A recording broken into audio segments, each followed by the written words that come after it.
In Activity 5, Bouncing Sound, students demonstrate that sound can be reflected and heard again as an echo. Students then try to bounce sound off two different surfaces. Students finally compare the characteristics of surfaces that affect their ability to either absorb or reflect sound. You will need the following materials from the kit: Activity Sheet 5, plastic tumblers, and pocket mirror.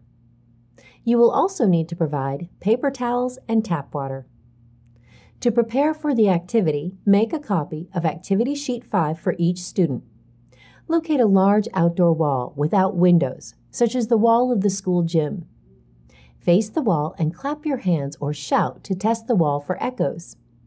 Move farther away and test for echoes again. Determine the best distance from the wall to stand and whether to clap your hands or shout in order to achieve the best echo. Fill each tumbler about 1/4 full of water. Each team of 2 will need a tumbler of water and a paper towel. To begin the activity, distribute the materials. Instruct the students to pour a few drops of water onto the paper towel and observe what happens. Students will see that the water soaked into the paper towel. Explain that to absorb means to take in or soak up. Next, bounce the tennis ball so that all the students can see it and ask, "What happened to the ball when it hit the floor?" The students will say it bounced off the floor. Then hold the mirror in sunlight so that it reflects light onto a wall or the ceiling.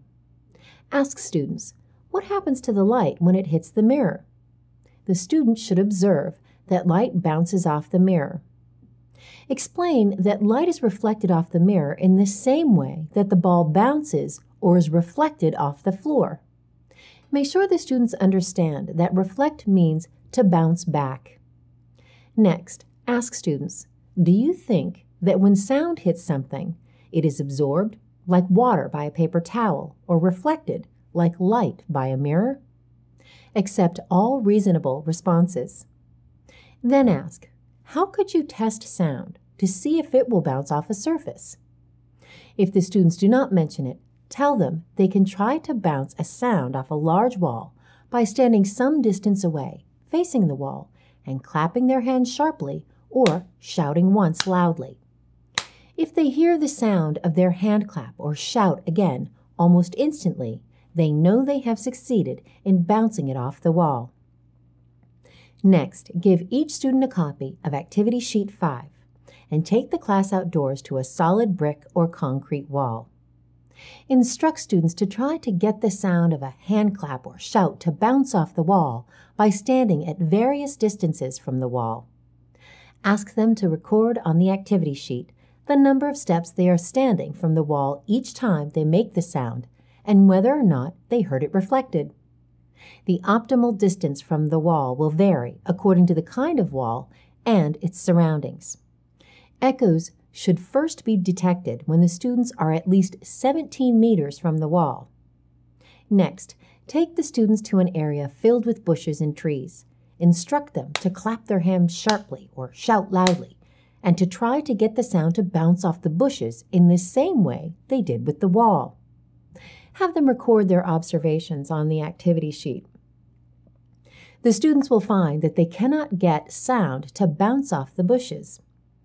Back in the classroom, ask students, what happened when you clapped your hands or shouted while facing the solid wall?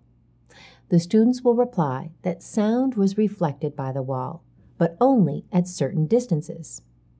Discuss with students what distance best reflected the sound. Their answers will most likely vary. And then ask, what do you call this reflected sound?